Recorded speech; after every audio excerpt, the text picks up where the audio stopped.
तो फिल्म की शुरुआत ट्रेन की पटरी से होती है और फौरन बाद हमें 1968 का वक्त दिखाया जाता है जब पॉल ने आइरिस को सरप्राइज करने के लिए एक स्काई व्यू रेस्टोरेंट बनाया था। आइरिस बहुत ज्यादा एक्साइटेड और खुश हो जाती है और इस रेस्टोरेंट की कमर्शियल के लिए आइरिस और पॉल की इस टॉवर के साथ पिक्चर भी ली जाती है और फाइनली ये लोग रेस्टोरेंट के अंदर आ जाते हैं। रेस्टोरेंट का फ्लोर ग्लास का था, नीचे से सब नजर आ रहा था और रेस्टोरेंट के बिल्कुल सेंटर में एक लाइव किचन था। लोग यहाँ पर पार्टी कर रहे थे और तभी आइरिस पॉल की पॉकेट में एक रोज फ्लावर लगाती है जिसपे लगे कांटे के चुभने से उसके हाथ से खून निकल आता है जिसे देखकर उसे उल्टी आ जाती है। जो देखते हुए रेस्टोरेंट में आई सिंगर ये समझ गई कि आइरिस प्रेग्नेंट है और जब उसने आइरिस से पूछा तो आइरिस को खुद ही अभी उसी के मुंह से पता चल रहा था, लेकिन फिर भी आइरिस बहुत ज्यादा खुश थी। यहाँ पर वो उस सिंगर के बेटे को भी दिखती है और पता नहीं क्यों उसे इस बच्चे से अट्रैक्शन फील हुई। खैर वो पॉल के पास चली गई और पॉल उसे ले आया टॉप व्यू टेरेस पर जहाँ वो आइरिस को प्रपोज कर देता है। आइरिस एक्साइटेड होकर उसका प्रपोजल एक्सेप्ट कर लेती है और उसे ये खुशखबरी भी देती है कि वो प्रेग्नेंट है और इस बात से पॉल भी बहुत ज्यादा खुश था। यहीं पर आइरिस नोटिस करती है इस सिंगर का वो बेटा यहाँ पे बिठा और वो शरारती बच्चा अपना एक कॉइन ऊपर से नीचे फेंकता है जिस कॉइन को हमें दिखाया जाता है कि वो जमीन पे गिरने के बजाय एसी आउटडोर के वैक्यूम प्रेशर से उसके अंदर चला गया। जबकि ये सब लोग पार्टी करने के लिए आ गए। जब ये सब लोग डांस कर रहे थे तब दिखाया गया कि रेस्टोरेंट का फ्लोर हिलने लगा था। कॉइन भी अब फैन से निकल कर एसी डक्ट के अंदर घूमने लगा और रेस्टोरेंट के अंदर अचानक वो फ्लोर टूट गया। सभी लोग नीचे गिर गए। पॉल ने अपने आप को बचाने के लिए कांच का एक टुकड़ा पकड़ा हुआ था जिससे उसके हाथ पे जख्मी हो रहे थे, लेकिन वो अपने आप को बचा फिर भी नहीं पाया और नीचे गिरकर मारा गया। जबकि आइरिस इस टाइम स्पॉट पे खड़ी थी इसीलिए वो बच पाई। वो कॉइन जो इसी डक्ट के अंदर उड़ रहा था वो वहां से निकलकर एक दूसरी जगह चला जाता है और गैस के पाइप से लगकर लीकेज कर देता है जिसकी वजह से ऊपर लाइव किचन रेस्टोरेंट में भी आग लग जाती है जिसकी वजह से वो सिंगर भी मारी जाती है और आइरिस अपने आप को बचाने के लिए पियानो के नीचे छुप जाती है। अपने आप को बचाने के लिए आइरिस लिफ्ट के पास आई जो लिफ्ट पूरी तरह फुल हो चुकी थी। इससे पहले कि लिफ्ट नीचे जा पाती लिफ्ट के नीचे एक बंदा आकर क्रश हो जाता है। ऐसे लिफ्ट खराब हो जाती है और लिफ्ट के अंदर के भी सभी लोग मारे जाते हैं। वो वापस ऊपर की तरफ गई तो रेस्टोरेंट का आधा हिस्सा भी एक तरफ लटक गया जिसके अंदर जाकर लोग अपनी जान बचा रहे थे। बस एक पियानो नहीं इस पूरे हिस्से का बैलेंस बनाया हुआ था। वो कॉइन जो यहाँ डक्ट्स में घूम रहा था वो आकर इस पियानो के ऊपर गिरा, बैलेंस बिगड़ा और रेस्टोरेंट का ये हिस्सा भी नीचे गिर गया और इस तरह इसमें मौजूद लोग भी मारे गए। यहाँ पर आइरिस को उस सिंगर का एक बेटा भी दिखा जिसे उसने पकड़ लिया। वो उसे बचाकर सेफली लेकर जाना चाहती थी लेकिन उसके नीचे की भी जमीन टूट गई। अपने आप को बचाने के लिए उसने रिंग को दो सरियों के दरमियान में फंसा लिया लेकिन फिर उसका हाथ छिल गया, रिंग उतर गई और इस तरह आइरिस और वो बच्चा भी नीचे गिरकर मारे गए। और यहाँ एक लड़की ने एकदम से चौंक कर चीख मारी और हमें पता चला कि ये सब जो हमने देखा था वो स्टिफनी नाम की एक लड़की के हेलुसिनेशंस थे। वो इस टाइम अपनी क्लास में बैठी हुई थी और उसके इस तरह चिल्लाने की वजह से उसकी क्लास खराब हो जाती है। उसके प्रोफेसर ने जब उससे इस बारे में पूछा तो स्टिफनी ने बताया कि मुझे ऐसे हेलुसिनेशंस और डरावने विजन्स आते रहते हैं। रात में भी वो यही डरावना ख्वाब देखकर चीख मारकर उठ गई और तब उसकी रूममेट ने उसे मशवरा दिया कि तुम्हें इस बारे में जाकर अपनी फैमिली से बात करनी चाहिए। वो अपने घर आई, अपने डैड से मिली, अपने अच्छे भाई से मिली जिसके साथ उसकी बहुत अच्छी बॉन्डिंग थी और वो दोनों मिलकर अपने अंकल के घर गए जो उनकी मॉम के भाई थे। अपने कजिन्स के साथ इन दोनों की बहुत ज्यादा अटैचमेंट थी। सब लोग यहाँ पर एंजॉय कर रहे थे कि आइरिस यहाँ पर अपने अंकल से अपनी ग्रैंड माँ आइरिस के बारे में पूछती है। यानी आइरिस जिसे हमने स्टिफनी के वियंस में देखा था वो उसी की ग्रैंड मॉम थी। उसके अंकल अपनी मॉम का ही नाम सुनकर स्टिफनी पर गुस्सा हो जाते हैं और उससे कहते हैं कि तुम्हारी ग्रैंड माँ हमारे लिए मर चुकी है, वो पागल हो गई है, हमें छोड़कर वो एक आइलैंड पे जाकर रहने लगी थी जिसके बाद से वो हमसे कभी मिलने नहीं आई। इसी वजह से तुम्हारी मॉम की भी दिमागी हालत खराब हो गई और वो भी हमें छोड़कर चली गई। उसके अंकल तो बातें सुनाकर उसे चले गए, लेकिन उसकी आंटी ने उसकी मदद की और उसे आयरिस के भेजे लेटर्स, उसका एड्रेस और आयरिस की कुछ चीजें थी। इन चीजों में वो पिक्चर भी थी जो पॉल और आयरिस ने उस स्काई व्यू रेस्टोरेंट के सामने बनवाई थी। ये देखकर स्टेफनी बुरी तरह चौंक गई। ये पिक्चर, ये रेस्टोरेंट, ये सब उसके विजन में आया था। अब स्टेफनी आयरिस से मिलने के लिए उस वीरान सुनसान आइलैंड पे चली गई, जहाँ पे एक घर तो था, लेकिन इस घर की हालत काफी खराब थी। उसके संसर में स्टेफनी ने अपना इंट्रोडक्शन करवाया तो आयरिस ने उसे घर के अंदर बुला लिया।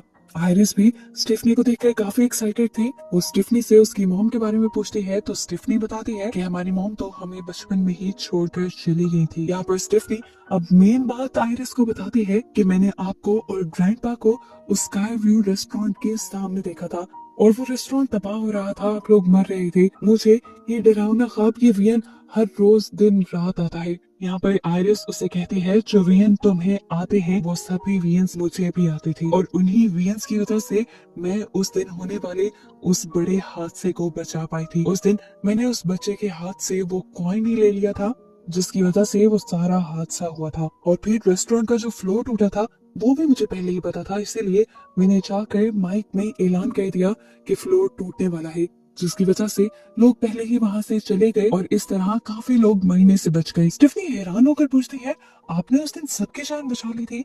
तो आयरिस कहती है हाँ, उस दिन मैंने मौत को धोखा देते हुए सबकी जान तो बचा ली, लेकिन मौत ने उन लोगों का पीछा नहीं छोड़ा। मौत उन लोगों के साथ गेम खेलने लगी जो लोग उस हादसे में बचे थे। मौत उन लोगों को ढूंढ ढूंढ कर मारने लगी, न सिर्फ उन लोगों को बल्कि अगर उन लोगों के बच्चे भी होते थे मौत उनको भी मार रही थी। और अगर वहां पर मौजूद कुछ लोग मौत से बच निकले और जिनके बच्चे उस हादसे के बाद पैदा होने लगे, मौत उनको भी मारने लगी, क्योंकि अगर वो लोग इस हादसे में मर जाते तो उनके बच्चे भी आगे पैदा न होते।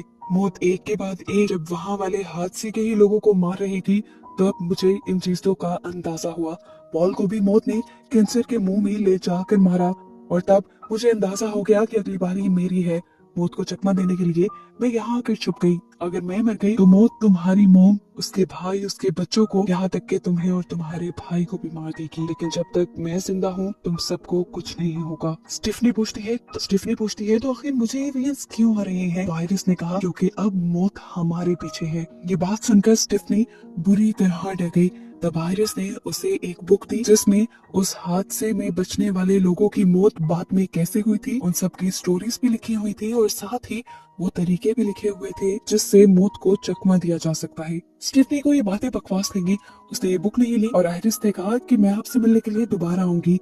कि कहकर वो बाहर चली गई। आयरिस जो सालों से इस कैबिन से बाहर नहीं निकली थी, उसने अपने बच्चों को बचाने के लिए मौत के सामने आने का फैसला किया और बाहर निकलकर स्टेफनी को वो किताब पकड़ा दी। उसने कहा कि मौत अब तुम्हारे पीछे आएगी और इससे बचने के लिए तुम्हें इस बुक का इस्तेमाल करना होगा। स्टेफनी उसकी बात पे भरोसा नहीं कर रही थी तो आयरिस ने कहा अभी मेरी मौत को देखना। यहाँ हमने देखा कि एक जगह से गैस लीक हुई, गैस के लीक होने से एक चीज डिस्टर्ब हुई, उसके बाद दूसरी, और इसी तरह एक चैन बनते हुए आयरिस के मुंह में आकर पीछे से कोई चीज स्टैब हो गई और आयरिस की वहीं पर मौत हो गई। अब तो स्टेफनी को आयरिस की बातों पे यकीन आने लगा था। 2 दिन बाद आयरिस का फ्यूनरल था जिस पर स्टेफनी की मॉम भी आई थी। स्टेफनी को समझ आ रही थी कि अगर अब अगली मौत होगी तो स्टेफनी की मॉम की ये होगी।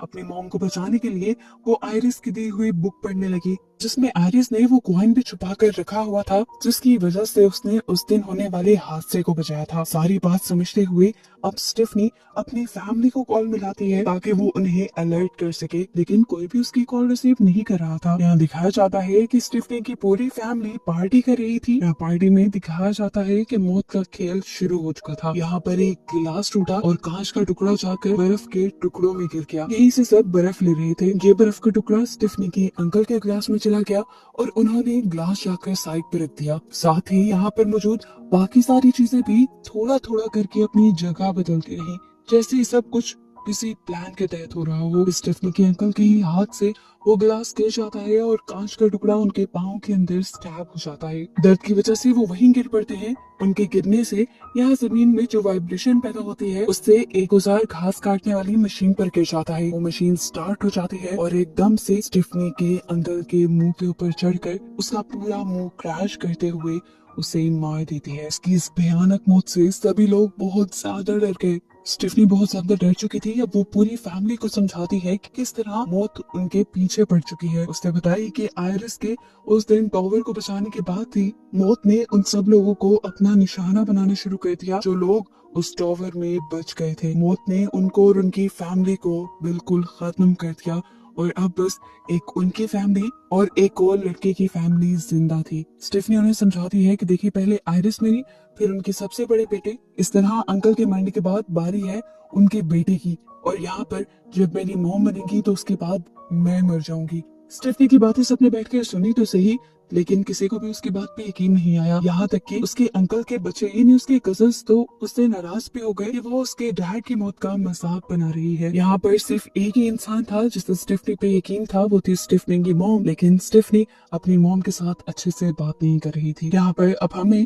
अंकल के बड़े बेटे को अपनी पियर्सिंग शॉप में दिखाया गया। वो अपना काम खत्म करके अपनी शॉप बंद करता है और अपने डैड की याद में अपने हाथ पे डैड का टैटू बनाता है। इस टाइम उसने अपने भी नोज में एक पिन पहनी हुई थी। यहाँ पर उसके नोज की पियर्सिंग पर फोकस किया जाता है और एकदम से ऊपर एक फैन ऑन हो जाता है जिसके साथ एक मैग्नेटिक चैन थी जो आकर उसके नोज की पियर्सिंग के साथ फंस जाती है। फैन के चलते ही वो चैन भी घूमी और वो लड़का भी घूमने लगा। नीचे बहुत सारा कैरोसिन था जिसमें उसी के लाइटर्स से आग लग गई। वो अपने आप को उस चैन से तो छुड़वा लेता है लेकिन नीचे आग में गिर जाता है। हम देखते हैं कि शॉप में भी आग बहुत ज्यादा बढ़ चुकी थी। जैसे ही स्टेफनी को ये बात मालूम होती है कि उसकी शॉप में आग लगी थी तो सुबह होते ही वो उसकी शॉप में जाने का डिसाइड करती है, लेकिन वो तो इनकी कार के सामने आकर इन्हें रोक देता है। हैरानकुन बात थी कि उसके बाजू के अलावा उसे कहीं चोट नहीं आई थी। वो लोग बेध्यानी में बात कर रहे होते हैं कि यहीं पर तेज स्पीड ट्रक आकर उसे घुमा जाता है लेकिन उसे कोई नुकसान नहीं करता। ये देखते हुए वो स्टेफनी से कहता है, देखा, मैंने कहा था ना कि मुझे कुछ नहीं होगा। यहाँ पर स्टेफनी को उसकी बातें बिल्कुल बकवास लग रही थी। उसकी बातों पे ध्यान देने के बजाय यहाँ पर रोड की चीजों पे ध्यान दे रही थी कि क्या क्या चीज उसे नुकसान पहुंचा सकती है। यहाँ से कचरे की गाड़ी गुजरती है तो स्टेफनी उसे इससे दूर रहने को कहती है, लेकिन वो तो जाकर उसे प्यार कर देता है और सच में उसे कुछ होता भी नहीं। अभी लड़का स्टेफनी से कहता है, देखो, मैंने कहा था ना, तुम कुछ ज्यादा ही सोच रही हो। उस लड़के की दूसरी बहन भी अब वॉक के लिए निकल जाती है और तभी अचानक से उसका पाँव एक बॉल से टकराता है जिसकी वजह से वो गार्बेज बास्केट के अंदर गिर जाती है और गाड़ी वाले इस ट्रैश को जल्दी से अपनी गाड़ी के अंदर डाल देते हैं। ये सब कुछ होते हुए उन तीनों ने भी देखा था।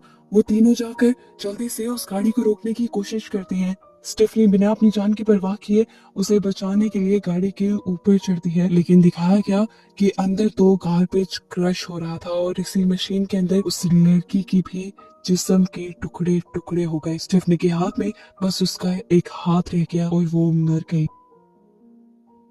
उसकी मौत से सब लोग बहुत ज्यादा डिप्रेस हो गए थे। स्टेफनी का भाई स्टेफनी से कहता है, तुम ठीक थी, लेकिन इस टाइम स्टेफनी को अपनी थ्योरी पे यकीन नहीं रहा था क्योंकि उसे लग रहा था कि जो लड़की मरी थी उसके बड़े भाई को मरना चाहिए था। तब उनकी आंट ने आकर एक बहुत बड़ा सच ये रिवील किया कि असल में वो लड़का स्टेफनी के अंकल का असल बेटा था ही नहीं। इसी वजह से उसकी मौत नहीं हुई बल्कि उसकी बहन की मौत हो गई जो कि उनके अंकल की बड़ी बेटी थी। और ये सुनकर अब स्टेफनी चौंक गई, स्टेफनी के साथ सारे भी, क्योंकि सबको अब स्टेफनी की बात पे यकीन आने लगा था। वो जो लड़की मरी थी उसका छोटा भाई अब स्टेफनी से कहता है, ये नहीं, इस मर्तबा मेरी बारी है स्टेफनी, मैं मरना नहीं चाहता, क्या तुम मेरी मदद करोगी? स्टेफनी कहती है, मैं बचाना तो चाहती हूँ लेकिन मुझे नहीं पता कि आगे क्या होने वाला है।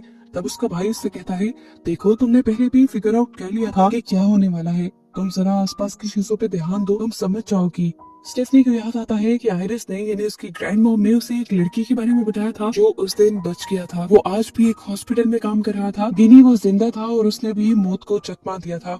उसे मौत को चकमा देना आता था, इसीलिए ये लोग उसके पास जाने की डिसाइड करते हैं। यहाँ पर ये सब लोग जब आकर उसका नाम जेडी पुकारते हैं तो वो हैरान हो जाता है। इस नाम से उसे सिर्फ आयरिस ही पुकारती थी। ये लोग उससे सवाल करते हैं कि आप आयरिस को कैसे जानते हैं? तब उसने बताया कि उस दिन जिस दिन टॉवर वाला हादसा हुआ था तब मैं वहीं पर था, मैं सिंगर का बेटा था। ये जानते हुए स्टेफनी को भी वो सारा वीएन याद आ गया और वो भी उसे पहचान गई। ये आदमी बताता है कि आयरिस काफी सालों पहले भी उससे मिलने के लिए आई थी क्योंकि वो पॉल के लिए यानी अपने हस्बैंड के लिए मौत को चकमा देना चाहती थी, लेकिन बहुत कोशिशों के बाद भी ये लोग उसकी जान नहीं बचा पाए थे। स्टेफनी पूछती है कि क्या कोई ऐसे भी लोग हैं जो इस मौत से बिल्कुल बच गए हों? तो वो आदमी जवाब देता है, हाँ, 2 लोग ऐसे हैं जो इस मौत से बच गए थे, लेकिन ऐसे नहीं, मौत पहले जीती, मौत ने पहले उन्हें अपना शिकार बनाया और वो मर गए। लेकिन फिर कुछ ही देर बाद डॉक्टर्स की या किसी की कोशिश से उन्हें जिंदा कर लिया गया और उसके बाद से मौत ने उनका पीछा नहीं किया। स्टेफनी उसे कहती है, प्लीज आप हमारी मदद कर सकते हैं इस काम में, आप हमारी मदद करें। लेकिन वो आदमी कहता है, नहीं, मैं भी पहले एक मर्तबा मौत को अपना कर मौत को चकमा दे चुका हूँ, लेकिन अब मरना मुझे भी है क्योंकि मुझे कैंसर है और एक ना एक दिन हम सबको मरना है। मौत से हम भाग नहीं सकते, वही हमारी फाइनल डेस्टिनेशन है। उससे पहले हमें अपने बचे कुचे पलों को एंजॉय करना चाहिए। यहाँ पर जब ये सब लोग काफी ज्यादा दुखी थे, तभी इनके एक साथी को आइडिया आता है कि वो अपने भाई को, जो कि मरने वाला है, उसे पीनट खिलाएगा, क्योंकि उसे पीनट से एलर्जी थी। इस तरह वो पीनट खा के मर सकता था, लेकिन उसका प्लान था कि जैसे ही वो मर जाएगा तो फौरन वो उसे एंटी एलर्जिक और मेडिकल सर्विसेज देकर जिंदा कर लेगा और ऐसे ये लोग मौत को चकमा दे देंगे। लेकिन जैसे ही वो वेंडिंग मशीन के पास आता है तो वेंडिंग मशीन चलती नहीं, उसे जल्दी बहुत थी। हाथ डालकर उसने पीनट्स निकालने की कोशिश की और यहाँ पर मशीन का एक स्क्रू ढीला हो गया, जिसके बाद ये लोग छुपने के लिए एक रूम में आ गए। वो अपने भाई को कहता है, तुम यहाँ रुको, मैं तुम्हारे लिए एक एंटी एलर्जिक लेकर आता हूँ। ये कहकर वो वहाँ का दरवाजा बंद कर देता है और उसके दरवाजे को पटकने की वजह से यहाँ पर कुछ बटन्स ऑन हो जाते हैं और एमआरआई मशीन भी। कुछ देर बाद वो लड़का वापस आ जाता है एक इंजेक्टर और व्हील चेयर के साथ। वो इस लड़के को अब ये पीनट चॉकलेट खाने को कहता है, इससे पहले कि ये लोग अपना कोई प्लान पूरा कर पाते। यहाँ पर एमआरआई मशीन ऑन हो जाती है। अपनी हाई मैग्नेटिक रेस की वजह से वो यहाँ की सारी मेटल की चीजों को अपनी तरफ खींचने लगी थी। स्टेफनी का बड़ा कजन, जिसने अपनी पूरी बॉडी में पियर्सिंग की हुई थी, वो मशीन व्हील चेयर के साथ साथ उसे भी अपने अंदर खींचने लग जाता और वो अजीब तरीके से अंदर की तरफ खोजता चला जाता है। अपने आप को बचा भी नहीं पाता। व्हील चेयर भी मैग्नेटिक रेस की वजह से टूटकर उसके अंदर स्टैब हो जाती है और वो वहीं पर मर जाता है। उसका छोटा भाई, जिसने पीनट चॉकलेट खा ली थी, अब उसे भी बहुत ज्यादा तकलीफ हो रही थी। अपने आप को बचाने के लिए उसने पास में मौजूद इंजेक्शन अपने अंदर इंजेक्ट कर लिया, जिससे वो बेहतर तो हो गया। लेकिन तभी वेंडिंग मशीन से वो स्प्रिंग बाहर निकल आया जिसे इन्होंने खोला था। एक दीवार से दूसरी दीवार पर टकराते हुए आखिर वो स्प्रिंग आकर लगा ही उस लड़के को, जिसने अभी अभी मौत को चकमा देने के लिए चॉकलेट खाकर अपने आप को एंटी एलर्जिक लगाया था और इस तरह उसकी भी मौत हो गई। यानी मौत ने उसे भी नहीं छोड़ा। इन दोनों के मरने की वजह से सभी लोग बहुत ज्यादा दुखी हो जाते हैं। स्टेफनी अपनी मॉम से कहती है, अब आपकी बारी है। आयरिस, ये नहीं, आपकी मॉम जिस घर में रहती थी, मुझे लगता है कि आपको उसी घर में रहना चाहिए, क्योंकि उस घर में रहकर वो भी काफी अरसे तक जिंदा रही थी। स्टेफनी की मॉम उसकी बात मान जाती है और तभी हम देखते हैं कि स्टेफनी के हाथ में जो बुक थी उससे वो कॉइन निकलकर नीचे गिर जाता है, जैसे एक ओल्ड लेडी उठाकर अपने पर्स में डाल लेती है। स्टेफनी खैर तेजी से अपनी ग्रैंड मॉम के घर की तरफ निकल जाती है और अपनी मॉम को उस घर के अंदर जाने को कहती है। उसकी मॉम अपने दोनों बच्चों के लिए काफी परेशान थी, तो स्टेफनी ने कहा, मॉम, जब तक आप जिंदा हैं हमें कुछ नहीं हो सकता। ये कहते हुए उसने अपने भाई के साथ अपनी मॉम को घर के अंदर भेज दिया। लेकिन हमें दिखाया गया कि यहाँ तो पहले से ही गैस भी लीक थी और यहाँ पर स्पार्किंग भी हो रही थी। इसकी स्मेल हालांकि स्टेफनी की मॉम को भी आई, लेकिन वो इग्नोर करते हुए अंदर चली गई और ऐसी गैस और स्पार्किंग की वजह से वहाँ पर एक बहुत बड़ा ब्लास्ट हो गया, जिसकी वजह से स्टेफनी की कार भी जाकर पानी में गिर गई और वो पानी में तड़पने लगी। अंदर स्टेफनी की मॉम इस धमाके में जल गई थी और स्टेफनी का भाई, जो अभी घर से बाहर ही खड़ा था, उसने देखा कि उसके ऊपर एक टॉवर गिरने वाला था। इससे पहले कि वो गिर जाता, उसकी मॉम आकर उसे बचा लेती है और ये टॉवर उसकी मॉम के ऊपर गिरकर उनकी मौत हो जाती है। इस लड़के को पता चल गया था कि अब मरने की बारी स्टेफनी की है। वो स्टेफनी को बचाने के लिए जल्दी से पानी के अंदर कूद जाता है और उसे जब बचाकर बाहर लेकर आता है तो देखता है कि स्टेफनी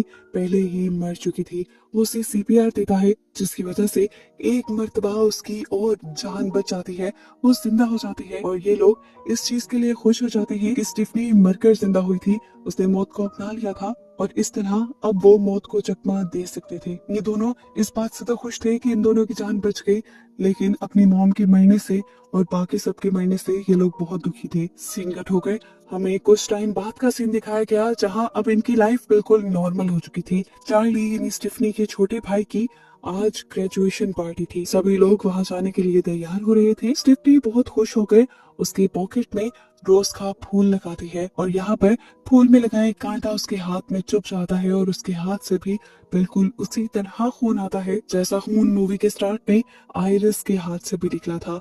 और ये देखकर स्टेफनी समझ जाती है कि मौत का खेल दोबारा शुरू होने वाला है। सीन कट होकर दूसरी तरफ हमें दिखाया गया कि वो कॉइन जो उस दिन आयरिस ने बचाया था और वो अब जिस ओल्ड लेडी के पास था, वो ओल्ड लेडी जैसे ही अपना वॉलेट खोलती है तो वो कॉइन उसके वॉलेट से निकलकर गिर जाता है और घूमते घूमते ट्रेन की उन पटरियों पे आता है जो हमें मूवी के स्टार्ट में दिखा दी गई थी। ये कॉइन ट्रेन के जंक्शन के दरमियान में रुक जाता है जिसकी वजह से ट्रेन का पाथ खराब हो सकता था। सीन कट होकर हम दोबारा स्टेफनी और उसके भाई को देखते हैं जहां उनके पास उनका नेबर डॉक्टर आया था। वो स्टेफनी के भाई का दोस्त था। वो स्टेफनी को कहता है कि तुम्हारे भाई ने मुझे तुम्हारे बारे में बताया है, मैं तुमसे बहुत इम्प्रेस हूँ, तुम बहुत लकी हो कि तुम आज जिंदा हो। स्टेफनी कहती है हाँ मैं काफी लकी तो हूँ, मैं उस दिन मरकर जिंदा हुई थी। डॉक्टर कहता है नहीं तुम मरकर जिंदा नहीं हुई थी। अगर कोई इंसान 5 मिनट तक सांस डाले उसे मरा हुआ माना जाता है, लेकिन तुम तो 2 मिनट बाद ही सांस लेने लगी थी। ऐसी हालत को बेहोशी कह सकते हैं, ना कि मरना। ये सुनकर स्टेफनी और स्टेफनी के भाई दोनों की ही मुंह की हवाइयां उड़ जाती हैं। स्टेफनी ने आसपास की चीजों को देखा, उसे हर चीज में अपनी मौत नजर आने लगी, लेकिन इनकी मौत ऐसे थोड़ी ना आनी थी। वहाँ वो जो ट्रेन उस पटरी से उतरी थी वो उतरकर इनके घरों की तरफ बढ़ी। ट्रेन अपनी स्पीड कम नहीं कर पाई। अपने आप को बचाने के लिए स्टेफनी और उसका भाई दोनों भागे। ट्रेन तो आखिर रुक गई, लेकिन ये लोग जिंदा फिर भी नहीं बच पाए क्योंकि ट्रेन के पीछे से लकड़ी के कुछ टुकड़े उड़ते हुए आकर इन दोनों की बॉडी में स्टैब हो गए और आखिर के दोनों भी मारे गए। जिसके साथ ये फाइनल डेस्टिनेशन मूवी इसे सबक के साथ एंड हुई कि हम लोग मौत से बच नहीं सकते और एक दिन हर किसी को मरना है।